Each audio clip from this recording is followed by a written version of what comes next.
자, 오늘 성경 봅니다. 성경 창세기 8장입니다. 창세기 8장 6절부터 19절까지 말씀입니다.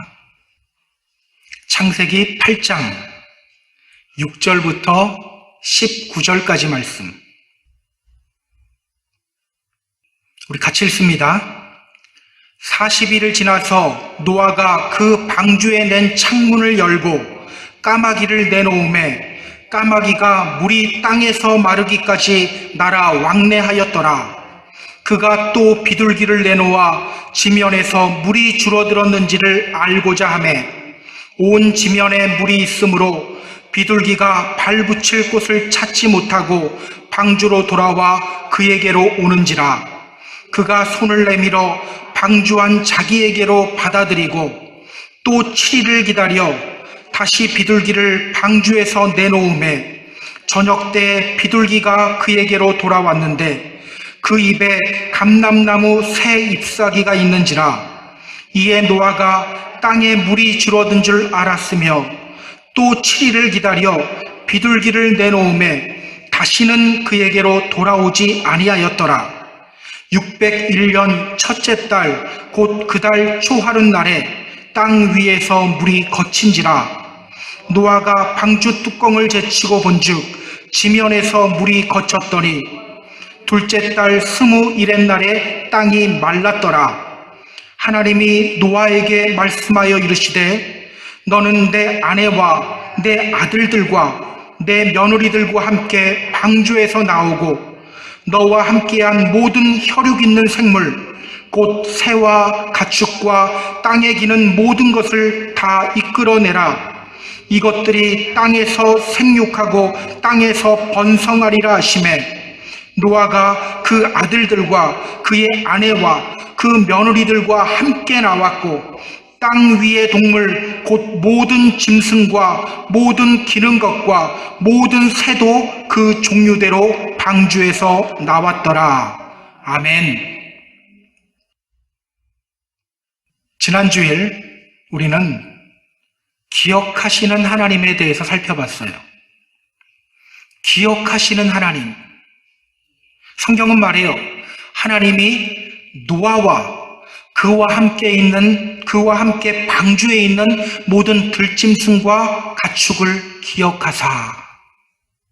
하나님이 노아와 노아의 가족들 그리고 방주에 있는 모든 짐승들을 기억하셨다. 여러분, 하나님이 기억하셨다는 것, 이게 무엇을 의미하죠? 하나님이 기억하셨다. 아, 맞다. 노아가 방주 안에 있었지? 이렇게 생각했다는 걸까요? 아니었죠. 하나님의 기억하심, 자카르라는 히브리어 단어예요. 자카르, 마음에 품다, 이름을 부르다라는 뜻입니다. 그런데 이 단어가 본문에서는 연속적 미완료형으로 쓰였다고 했죠.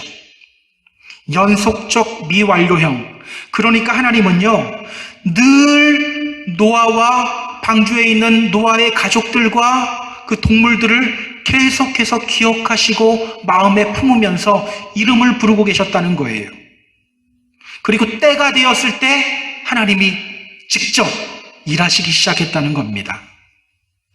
그리고 미완료형, 그렇게 노아를 기억하신 하나님은 오늘 우리들도 똑같이 하나님의 마음에 품고 우리 이름을 부르며 기억하고 계신다는 겁니다. 성경을 보면요, 하나님이 자카르, 하나님이 기억하실 때마다 놀라운 일들이 일어났어요. 구원의 역사가 일어났고요, 놀라운 하나님의 은혜가 부어졌어요. 하나님이 자카르 하자 소돔 땅이 멸망당할 때 하나님이 롯을 소돔 땅에서 구원해내셨어요. 하나님이 자카르 하시자 아기를 낳지 못하던 라헬이 아기를 낳아요. 요셉을 낳아요. 또 하나님이 자카르 하시자 뭐가 시작됩니까? 출애굽의 역사가 시작돼요. 이렇게 하나님의 기억하심은요, 하나님의 일하심을 의미해요. 우리를 향한 하나님의 일하심. 아무 때고 막 일하신다는 걸까요? 아니죠. 때를 따라 돕는 은혜. 하나님의 때에 당신의 자녀들을 위한 하나님의 일하심. 이것이 바로 자카르, 하나님의 기억하심입니다.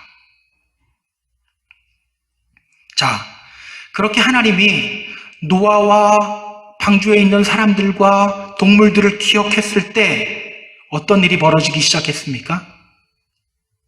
성경은 말하죠. 하나님이 바람을 땅 위에 불게 하심에 물이 줄어들었고, 하나님이 바람을 땅 위에 불게 하심에 물이 줄어들었다. 자, 하나님이 기억하시자 하나님이 바람을 통해서 물을 말리시기 시작해요. 왜 햇빛으로 안 말렸습니까? 하나님이 일하신다는 걸 알려주기 위해서예요. 당시 출애굽한 사람들은요, 태양하면 뭐가 떠오르냐면 바로가 떠올라요. 바로가 태양신이었거든요. 태양의 아들이었거든요. 바로가 떠올라요. 그리고 물 말리는 것은 햇빛의 역할이라고 했어요. 그러나 그들이 출애굽할 때 보았죠. 하나님이 밤새도록 바람을 불어서 홍해를 말려버립니다. 하나님이 하신다는 걸, 다른 데 가서 기웃거리지 말라는 거예요. 하나님이 일하신다는 거예요. 자, 그런데 하나님이 그렇게 일하시자 어떤 일들이 벌어져요? 물이 줄어들기 시작합니다. 산봉우리들이 보이기 시작해요. 이게 어떤 그림이라고 했죠?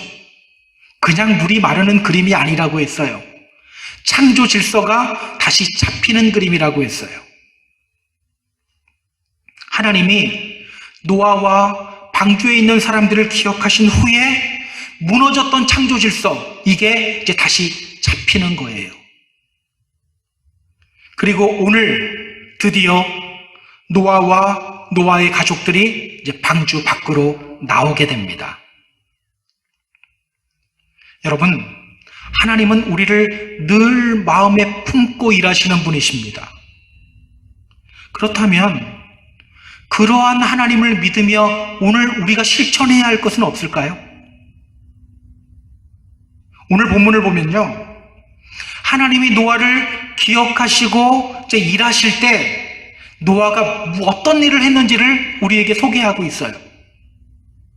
그리고 이것을 통해서 성경은 우리 믿음의 성도들이 기억하시는 하나님을 믿으며 무엇을 실천해야 하는지를 알려주고 있어요.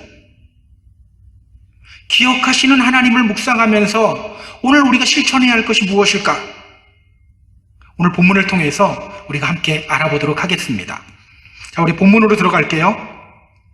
6절부터 12절까지인데요. 좀 깁니다. 그래도 한 번 더 좀 읽어볼게요. 6절부터 12절 읽으면서 이 광경을 좀 머릿속에 그리면서 한번 읽어보세요. 자, 같이 읽습니다. 40일을 지나서 노아가 그 방주에 낸 창문을 열고 까마귀를 내놓음에 까마귀가 물이 땅에서 마르기까지 날아 왕래하였더라. 그가 또 비둘기를 내놓아 지면에서 물이 줄어들었는지를 알고자 하매 온 지면에 물이 있으므로 비둘기가 발붙일 곳을 찾지 못하고 방주로 돌아와 그에게로 오는지라. 그가 손을 내밀고 방주 안으로 자기에게로 받아들이고 또 7일을 기다려 다시 비둘기를 방주에서 내놓음에 저녁 때 비둘기가 그에게로 돌아왔는데 그 입에 감람나무 새 잎사귀가 있는지라. 이에 노아가 땅에 물이 줄어든 줄을 알았으며 또 7일을 기다려 비둘기를 내놓음에 다시는 그에게로 돌아오지 아니하였더라. 자, 지금 하나님은요, 방주 안에 있는 노아와 노아의 가족들 그리고 동물들을 기억하시며 이제 일을 하고 계셔요. 이때 노아가 한 것이 뭐죠? 새 날리고 있잖아요. 종이 비행기 날리는 거 아닙니다. 새를 날리고 있어요. 까마귀를 날려보내고 또 비둘기를 날려보내고 있어요. 어떤 책을 보니까요, 이 까마귀와 비둘기를 비교하더라고요. 그러면서 까마귀는 배은망덕한 신자들을 가리키고 비둘기는 은혜를 사명으로 갚을 줄 아는 신자를 가리킵니다 라고 하더라고요. 이렇게 주장하는 이유가 있어요. 까마귀는 돌아오지 않았고 비둘기는 감람나무 잎사귀를 물고 돌아왔다는 거예요. 그런데 여러분, 정말 그럴까요? 까마귀는 나쁜 신자를 가리키고 비둘기는 좋은 신자를 가리킬까요? 저는 그렇게 생각하지 않아요. 너무 간 해석이라고 생각해요. 우리 한국 사람들은 까마귀를 별로 좋아하지 않잖아요. 아침에 나갔는데 까마귀가 울면 오늘 재수 없겠다 막 이러잖아요. 그러다 보니까 이 까마귀에 대해서 너무 그냥 나쁘게 해석해버리는 것 같아요. 또 오히려 성경을 보면요, 하나님이 까마귀를 사용하는 경우가 있었어요. 언제였을까요? 엘리야에게 하나님이 까마귀를 통해서 공급하시죠. 새는요, 그냥 새일 뿐입니다. 새에게 너무 큰 의미 부여하지 않았으면 좋겠어요. 까마귀는 그냥 더 높이 나는 새고요, 비둘기는 얼마 못 날죠. 우리가 비둘기 봐도 저기서 이 정도밖에 안 날잖아요. 멀리 날지 못하는 새예요.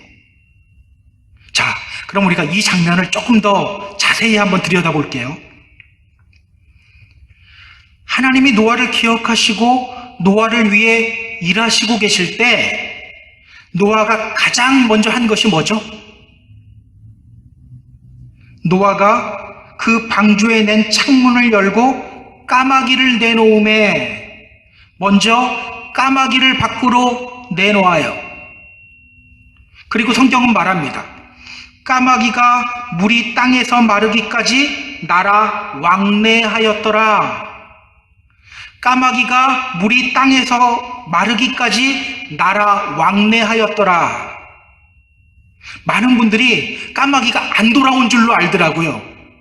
혹시 그렇게 알고 있었던 분들이 있나요?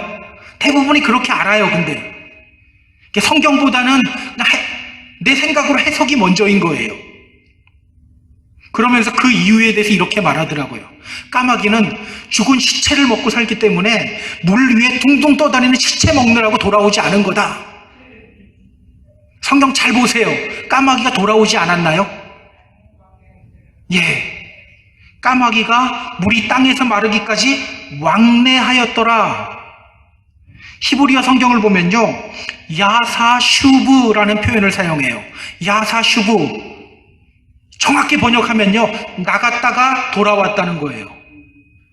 go out 했다가 return 했다는 거예요. 그러니까 까마귀는요, 나가서 돌아오지 않은 게 아니에요. 실제로는 들락날락한 거예요. 자, 높이 나는 까마귀가 아예 나가지 않고 왔다 갔다 해요. 노아가 그 다음에 한 것이 무엇입니까? 예, 그가 또 비둘기를 내놓아. 노아는 비둘기를 내보냅니다. 여러분, 노아가 이렇게 까마귀도 내보내고 비둘기도 내보내는 이유가 뭡니까? 성경이 말하죠. 8절 후반부 보세요. 지면에서 물이 줄어들었는지를 알고자 하매. 물이 얼마나 줄었는지를 지금 확인하고 있는 거예요.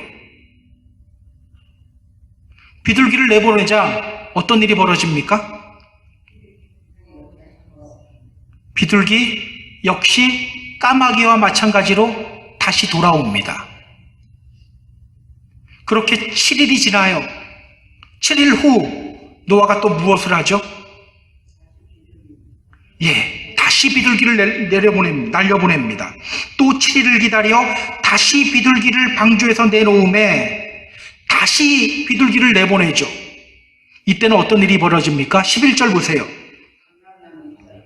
예, 저녁 때에 비둘기가 그에게로 돌아왔는데 그 입에 감람나무 새 잎사귀가 있는지라 이에 노아가 땅에 물이 줄어든 줄 알았으며.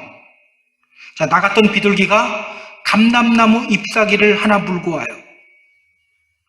그때 노아는 알게 됩니다. 아, 이제 물이 많이 줄어들었구나. 이제 땅이 그렇게 멀리 있지 않구나. 이제 이걸 알게 되는 거예요. 그리고 또 7일이 지난 후에 노아가 하는 것이 있어요. 또 무엇을 합니까? 또 비둘기 날려요. 이때는 어떤 일이 벌어지죠? 자, 12절 보세요. 7일을 기다려 비둘기를 내놓음에 다시는 그에게로 돌아오지 아니하였더라. 비둘기도 안 돌아왔죠. 우리는 맨날 까마귀가 안 돌아왔다고 말해요. 나갔던 비둘기가 방주로 돌아오지 않아요. 비둘기는요, 멀리 날지 못하는 새예요. 그런 비둘기가 돌아오지 않았어요. 무엇을 의미합니까? 이제 땅이 가까이 있구나. 이것을 의미하는 거예요. 여러분, 오늘 이렇게 새를 날리면서 물이 얼마나 줄었는지를 확인하고 있는 이 노아가 어떻게 보이세요? 여러분 눈에는 지금 이 노아의 행동이 어떻게 보입니까? 노아의 이런 행동을 통해서 성경이 우리에게 말하려고 하는 것이 있어요. 그게 뭘까요? 노아의 이런 행동, 여러분 눈에는 어떻게 보입니까? 어떤 분들은 이렇게 말해요. 이것이 바로 노아의 실수다. 하나님이 다 알아서 하시는데 왜 가만히 있으면 되지 이렇게 나서서 자기가 확인을 하느냐? 그 노아의 실수다라고 말해요. 여러분도 그런 것 같습니까? 이게 정말 노아의 실수였을까요? 저랑 생각이 같군요. 저도 그렇게 생각하지 않아요. 그게 노아의 실수가 아니에요. 지금 노아는요, 하나님을 시험하고 있는 거예요. 이 말이 이상하게 들립니까? 지금 노아는요, 하나님을 시험하면서 하나님이 어떻게 일하시고 있는지를 확인하고 있는 거예요. 하나님을 시험한다. 이 말이 이상하게 들릴 수도 있어요. 왜냐하면 성경에 하나님 시험하지 말라 이 말씀이 여러 군데 나오거든요. 신명기 16장에 나오죠. 하나님이 모세를 통해서 이스라엘 백성들에게 이렇게 말씀하셔요. 너희가 마사에서 나를 시험한 것 같이 너희 하나님 여호와를 시험하지 말라. 예수님도 마귀에게 말씀하셨잖아요. 주 너희 하나님을 시험하지 말아라. 바울도 고린도전서 10장 9절에서 말했어요. 그들 가운데 어떤 사람들이 주님을 시험하다가 뱀에 많이 물려 죽었는데 우리는 그런 사람들 같이 주님을 시험하지 말아야 된다. 이렇게 성경을 보면요, 하나님을 시험하지 말라는 말씀이 많이 나오거든요. 그런데 제가 그랬잖아요. 지금 노아는 하나님을 시험하고 있는 거라고. 근데 여러분, 우리가 알아둬야 될 것이 있는데요. 성경은 또 동시에 하나님을 시험하라라고도 이야기해요. 하나님을 시험하라는 말씀도 성경에 나와요. 우리 한번 찾아볼까요? 말라기 3장 10절 한번 보세요. 말라기 3장 10절. 구약 맨 마지막이 말라기죠. 말라기 3장 10절입니다. 자, 찾으신 분들 같이 읽습니다.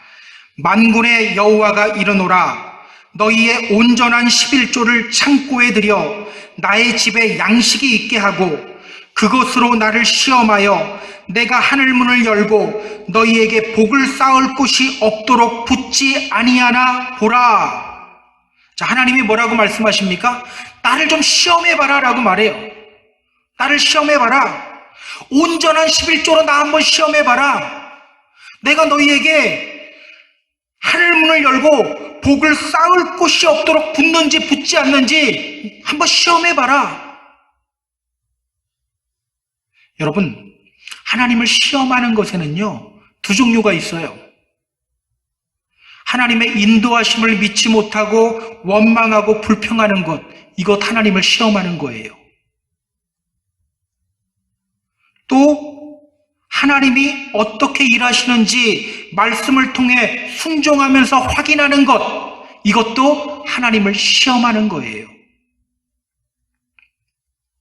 성경에서 하나님을 시험하지 말라고 할 때는요, 하나님의 인도하심을 믿지 못하고 원망하고 불평하지 말라는 거예요. 하나님이 홍해도 건너게 해주셨고 또 마라의 쓴물을 단물로 바꿔주시기도 하셨고 음식이 떨어졌을 때는 만다와 메추라기로 그들을 먹이기도 하셨는데 그게 끝나자마자 르비딤이라는 곳에서 그들이 물이 없다고 불평하잖아요. 그때 하나님이 말씀하시는 거예요. 그것을 예로 들면서 너희들 나 시험하지 말아라. 불평하지 말라는 거예요. 원망하지 말라는 거예요. 근데 동시에 하나님을 시험하라 이렇게 말씀하실 때는요, 하나님이 어떻게 일하시고 역사하는지 순종을 통해서 확인해 보라는 거예요. 눈을 돌려서 하나님이 어떻게 일하시는지를 확인해 보라는 거예요. 자, 아까 말라기에서 이 말씀을 하셨었죠. 말라기 시대 당시 유대인들은요, 종교의식에는 익숙했어요. 바벨론에서부터 포로로 돌아온 다음에 성전을 지었죠. 그런데 예전의 삶이 아니잖아요.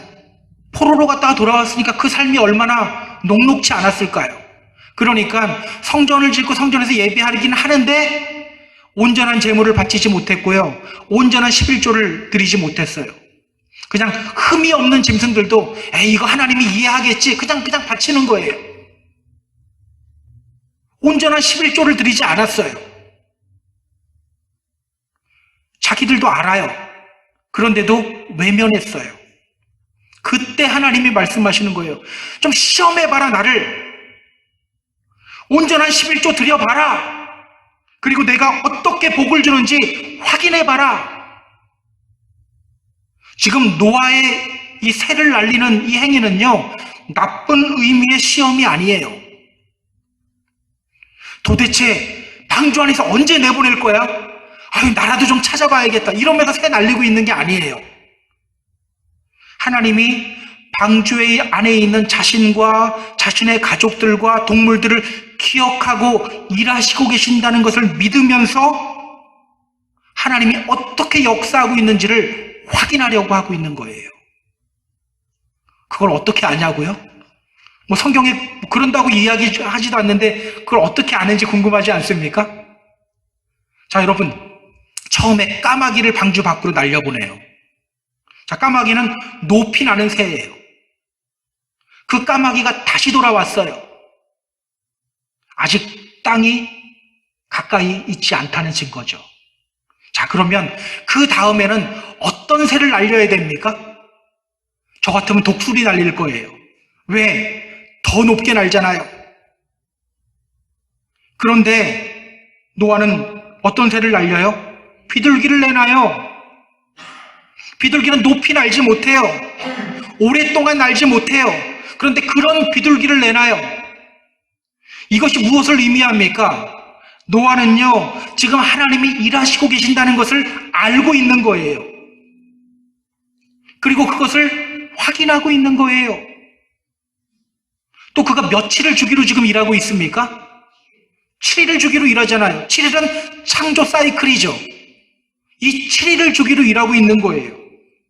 그렇기 때문에 노아는요, 지금 나쁜 의미에서 하나님 시험하고 있는 건 아닙니다. 좋은 의미에서 하나님을 시험하고 있는 거예요.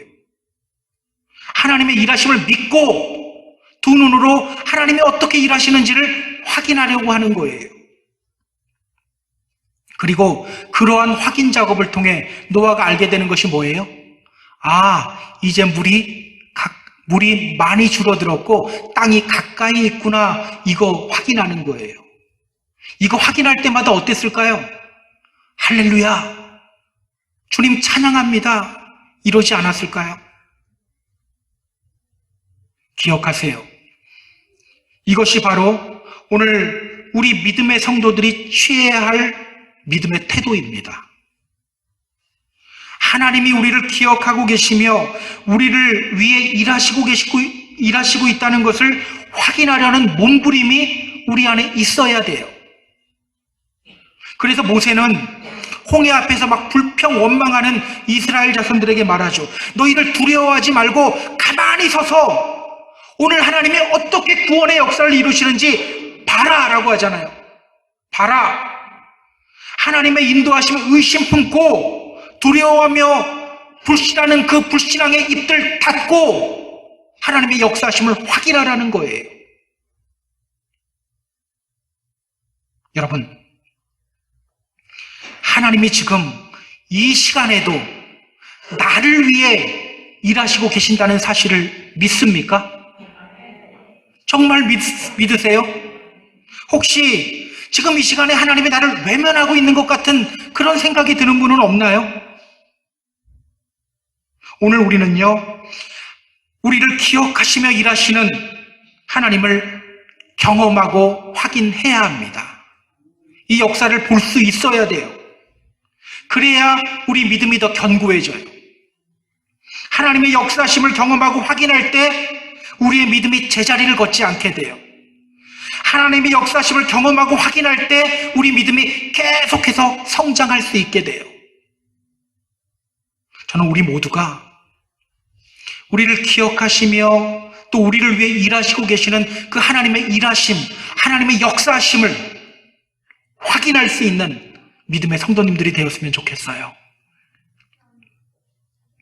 자, 그렇다면 여러분, 하나님의 일하심을 우리가 시험하고 또 확인하기 위해서 오늘 우리가 실천해야 할 것이 뭘까?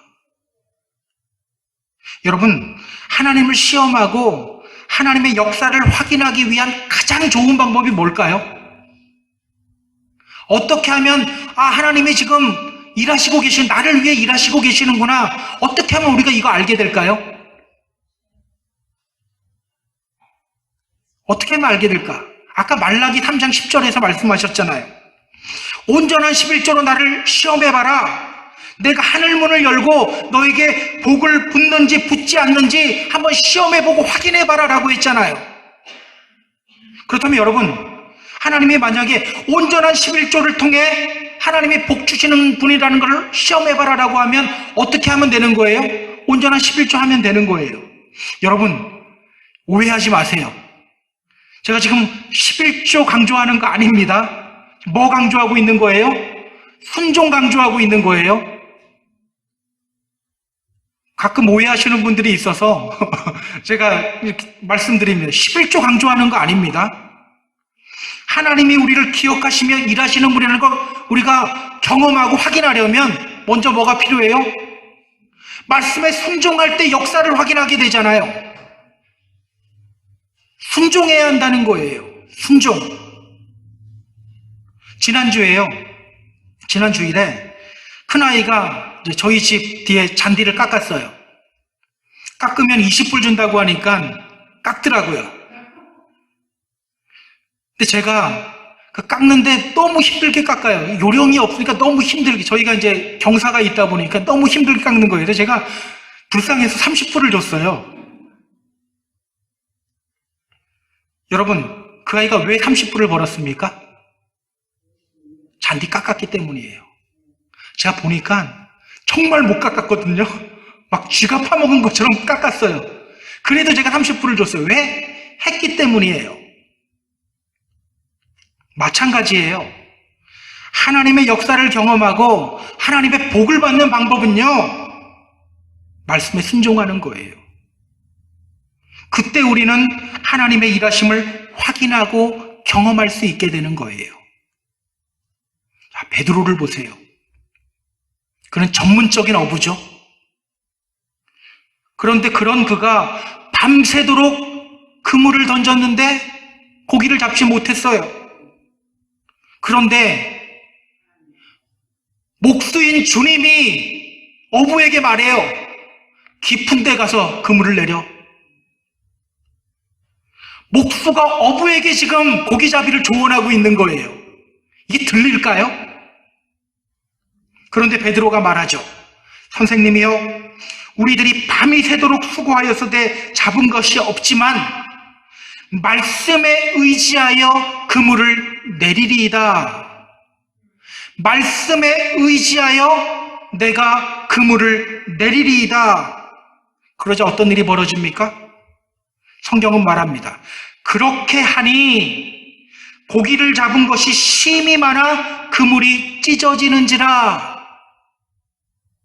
어떻게 그런 놀라운 역사를 경험하게 됐어요? 말씀에 의지하여서 그물을 내렸기 때문이에요. 그 말씀을 의지하고 순종했기 때문에 이런 역사를 경험하게 되는 거예요. 여러분, 우리가 왜 하나님의 역사를 경험하지 못하고 왜 믿음 생활하면서 하나님의 역사를 확인하지 못합니까? 왜 하나님이 나를 외면하시는 것 같은 생각이 자꾸 듭니까? 다른 사람들만 복주고 왜 나는 이렇게 놔두고 있어? 왜 이런 생각이 자꾸 들어요? 말씀대로 살지 않기 때문이에요. 정확하게 좀 봐야 돼요. 말씀대로 살지 않기 때문이에요. 자기 생각으로 계획하고 자기 뜻대로 움직이고 그 지 마음대로 살다가 안 되면 하나님 탓해요. 우리 주님이 보면 너무 황당하실 것 같아요. 말씀대로 살라고 이렇게 하면 복 준다고 이야기하고 있는데 자기 뜻대로 살아요. 자기 마음대로 살아요. 그러다가 잘 안 풀리면 그때 하나님은 원망해요. 하나님이 나를 사랑하지도 않는 것 같아. 하나님이 나를 외면하지도 않는 것 같아. 우리 예수님 얼마나 답답하실까요? 기억하세요. 말씀에 순종하면 반드시 하나님의 역사를 경험하게 됩니다. 말씀 믿고 그대로 순종하면 반드시 하나님의 역사를 확인할 수 있게 돼요. 이것이 바로 믿음의 원리예요. 이게 바로 믿음의 원리예요. 우리가 착각하고 있는 것이 있어요. 하나님이 우리에게 역사를 보여주시면 잘 믿을 수 있을 것 같아요. 그런데 여러분, 절대로 그렇지 않습니다. 어떤 청년이 저한테 그러더라고요. 하나님 얼굴 딱 한 번만 하나님이 보여주면 자기 정말 잘 믿을 것 같아요. 제가 그랬어요. 너 봐도 제대로 안 믿어. 보지 않고 제대로 믿는 사람은요, 제대로 믿지 않는 사람은요, 봐도 제대로 못 믿어요. 뭘 보면 알 수 있습니까? 출애굽한 이스라엘 사람들 보면 알잖아요. 그들보다 하나님 역사 더 많이 본 사람들이 어디 있어요? 내 눈앞에서 홍해가 갈라졌는데요? 내 눈앞에서 바위에서 막 물이 펑펑 쏟아져 나와요. 그거 다 봤어요. 그런데도 불신앙의 모습을 살아갔잖아요. 여러분, 하나님이 물질의 복 많이 주시면 더 하나님께 바칠 수 있을 것 같으세요? 하나님이 건강 주시고 시간 더 많이 주시면 주님을 위해 더 시간 내서 봉사할 수 있을 것 같으세요? 절대로 그렇지 않아요. 믿음의 원리는요, 주님을 향해 달리는 그 사람에게 하나님이 더 달릴 수 있는 힘을 주시는 거예요. 이게 무슨 말씀인지 알겠어요? 주님을 위해서 달리니까 하나님이 더 달릴 수 있는 힘을 주시는 거예요.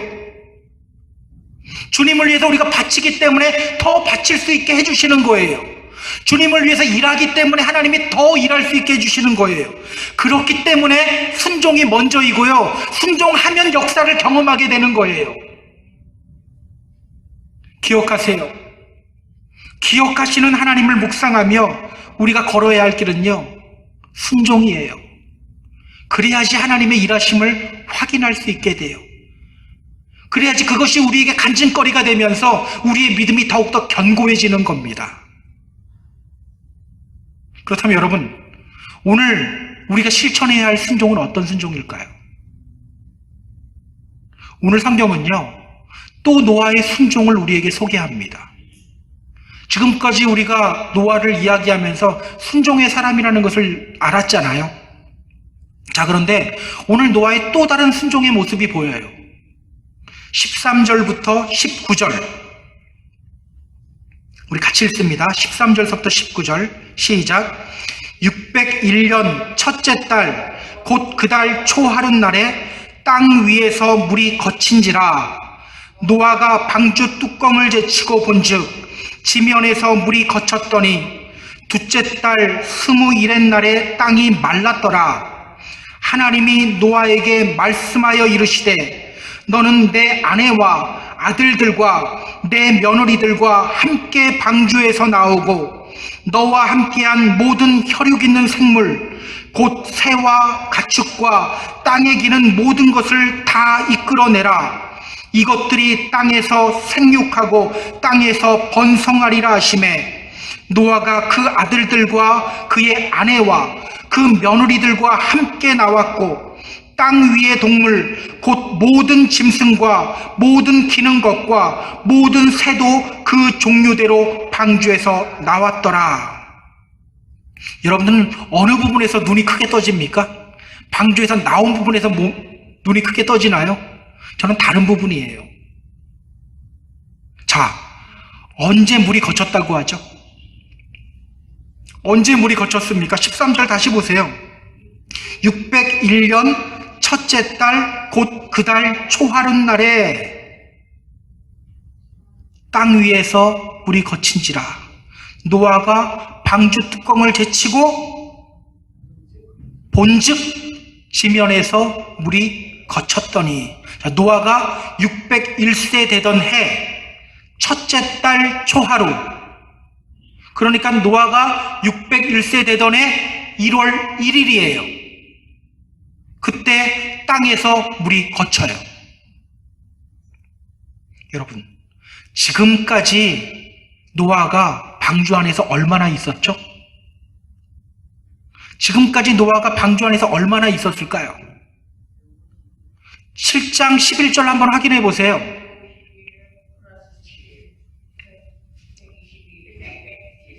자, 7장 11절 확인하면 그거보다 훨씬 더 됩니다.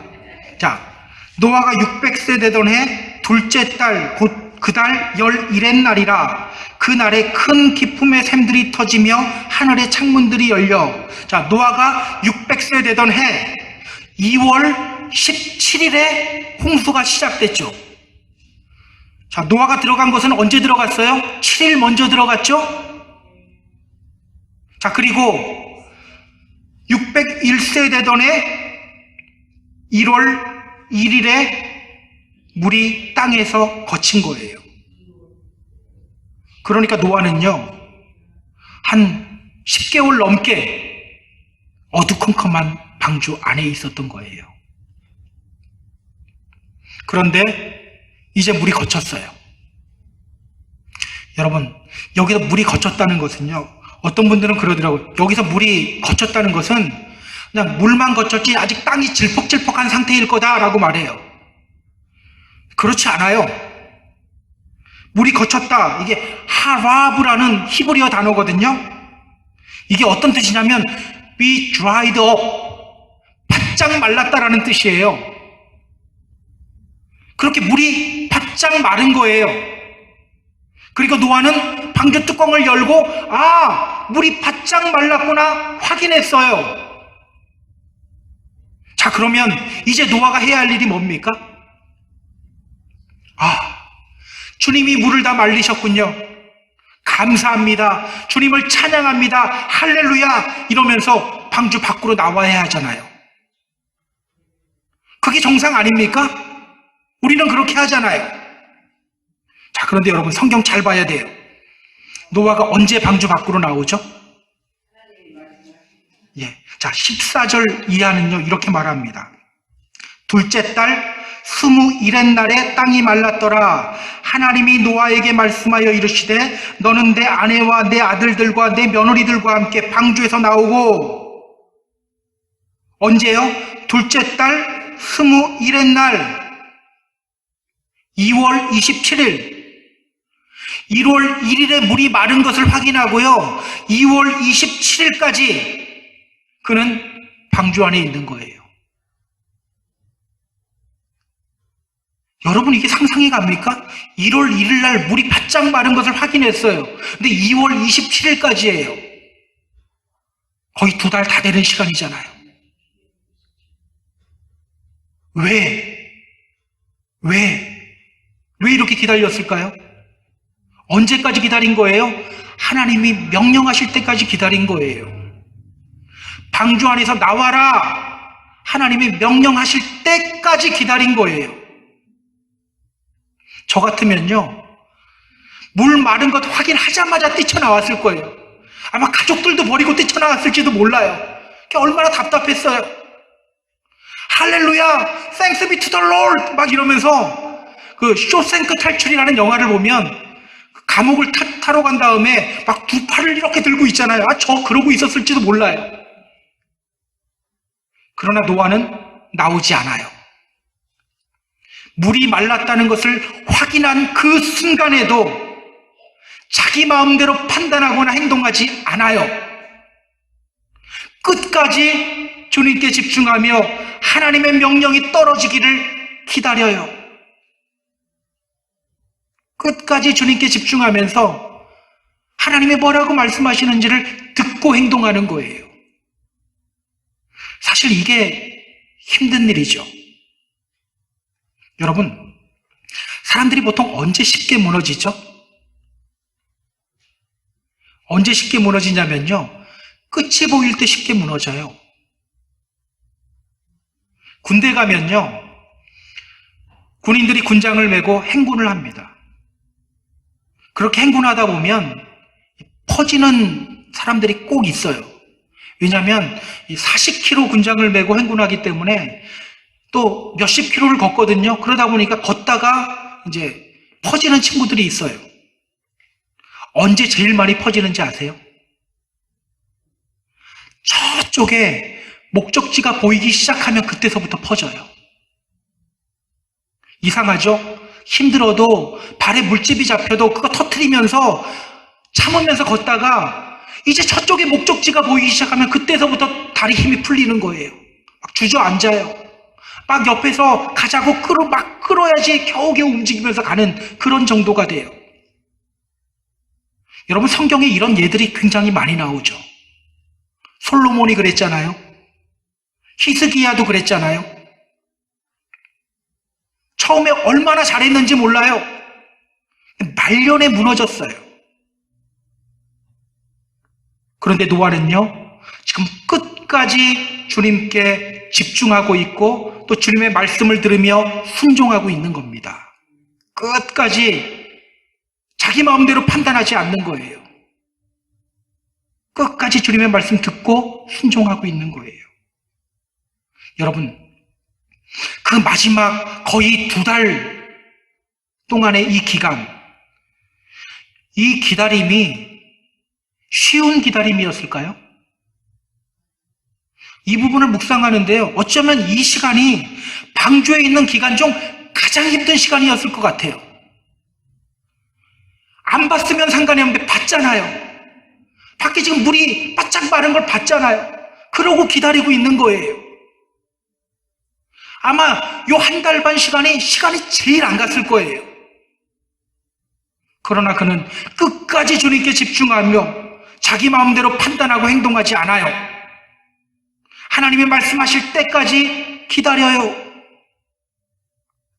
기억하시기 바랍니다. 이것이 바로 우리를 향한 하나님의 기억하심과 일하심을 믿는 믿음의 성도들이 취해야 될 태도입니다.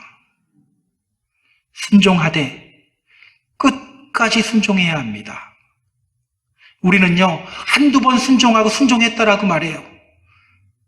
근데 오늘 노아는 어떻게 합니까? 마지막까지 흔들리지 않고 주님께 집중하면서 순종하고 있는 거예요. 마지막까지. 앞에서 성경이 노아에 대해서 이렇게 말했잖아요. 다 준행하였더라. 다 준행하였다. 노아가 그와 같이 하나님이 자기에게 명하신 대로 다 준행하였다. 다 준행하는 것이 무엇을 의미해요? 끝까지 순종하는 것도 의미하는 거예요. 요한계시록에서는요, 이런 사람들을 향해 이기는 자라고 표현합니다. 이기는 자, 믿음으로 승리하는 자. 그리고 요한계시록 맨 마지막 부분에서 어떤 사람이 이기는지를 설명해요. 제가 요한계시록 22장 18절 19절 좀 읽어볼게요. 여러분 잘 들어보세요. 내가 이 두루마리의 예언의 말씀을 듣는 모든 사람에게 증언하노니 만일 누구든지 이것들 외에 더하면 하나님이 이 두루마리에 기록된 재앙들을 그에게 더하실 것이요, 만일 누구든지 이 두루마리의 예언의 말씀에서 제하여 버리면 하나님이 이 두루마리에 기록된 생명나무와 및 거룩한 성에 참여함을 제하여 버리시리라. 말씀대로 살면 안 될 것 같은 세상, 말씀대로 살면 손해보는 세상, 그 세상 속에서 어떻게 살으라고요? 말씀대로 살으래요. 말씀에 더하지도 말고 빼지도 말고 살으래요. 그렇게 살아갈 때 이기는 자, 믿음으로 승리하는 자가 된다는 겁니다.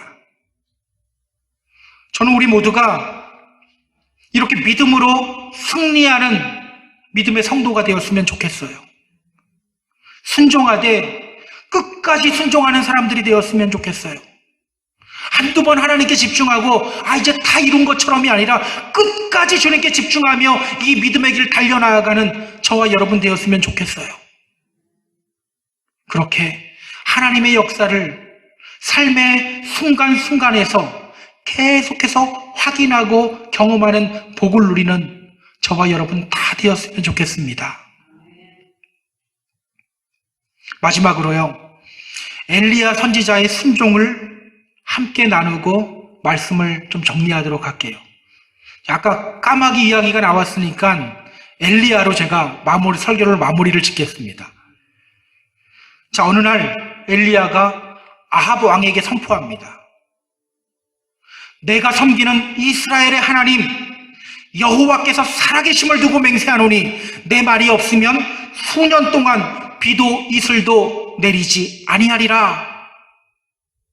여러분, 그 뭐를 근거로 이렇게 외쳤을까요? 뭐를 근거로 이렇게 외쳤을까요? 말씀을 근거로 이렇게 외친 거예요. 신명기 11장에 보면요, 하나님이 이렇게 말씀하셨어요. 너희들이 마음이 혼미하여져서 우상을 섬기면 내가 하늘을 닫아서 비를 내리지 않게 할 것이다. 원래 하나님이 이른 비와 늦은 비로 너희를 공급하겠다라고 했는데 너희들이 우상 섬기면 내가 하늘을 닫아버리겠다라고 말씀하셨어요. 엘리야는요, 바로 그 말씀 기억한 거예요. 당시 북이스라엘 아합 왕을 보니까 이세벨이라는 여자를 아내로 맞아들여서 막 바알 신전을 짓고 바알 신전에 가서 절도 해요. 그 모습 보면서 이거는 갈 때까지 갔구나. 하나님이 이렇게 말씀하셨으니까 나 하나님 말씀대로 선포할 거야. 외치는 거예요. 내가 여호와께서 살아계심을 두고 맹세한다.